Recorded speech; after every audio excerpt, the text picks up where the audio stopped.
Magandang tanghali sa inyo mga buddy. Andito na naman po kami sa bukid. Ang ginagawa nga po pala namin ngayon ay naguhukay po kami ng tosang. Kasama ko siyempre itong mga pogi kong alaga. Oh.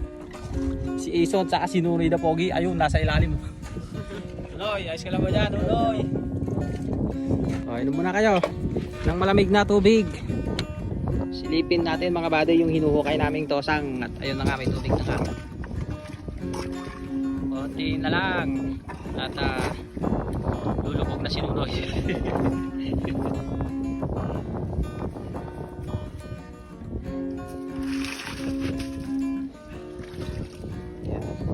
Dito po kami naghuhukay ng tosang dahil yung pinagsususupan ko po ng tubig doon ay natabunan.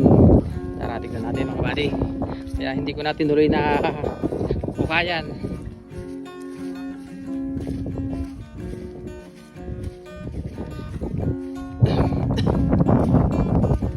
Ito po yung makina na ginagamit ko pampatubig. Dito naman po ako sumususok ng tubig.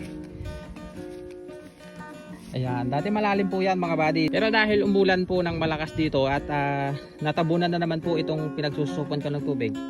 Kaya ngayon hindi ko na po siya huhukayin dyan. Doon na lang po kami sa bago. Para hindi na po siya madadaanan ng tubig.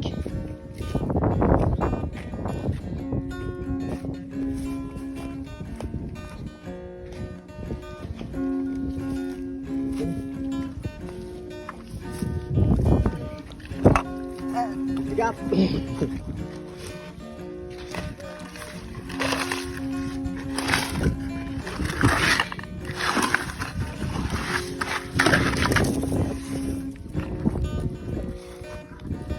Lalim na ba? Sabi mo mag-uubo ka? Brit ka! Hindi. Para walang sagabal. Hindi. Hindi. Hindi may ganyan sila. Huwag nakita. Ayan na nga po. At si Ison naman po ang maghuhukay ng tosang. Yan ang pinakamaginas nating alaga. Napakasipag niyang bata na yan. Last makain.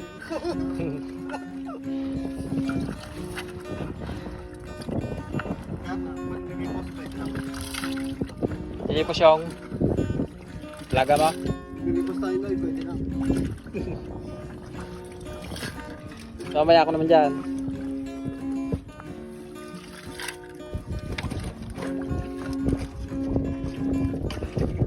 Kana ilubog natin yung isang tosang eh.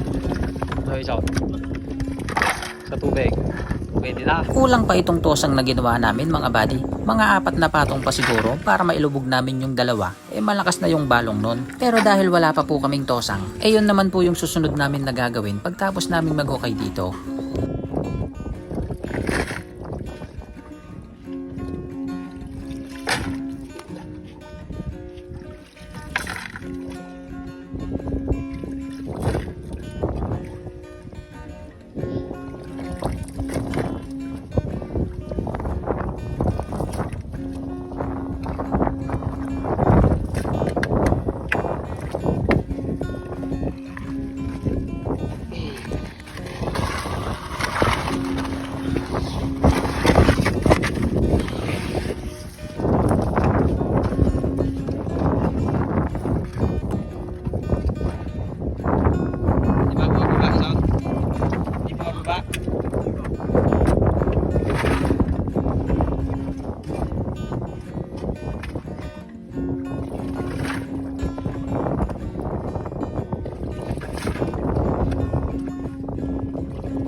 No, kaya pa Ison, ako naman.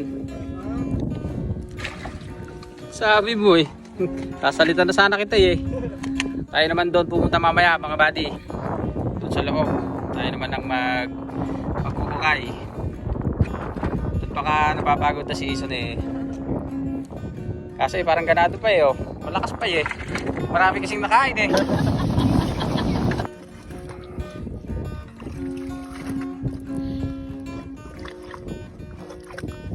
Gagaro pa ng daliri.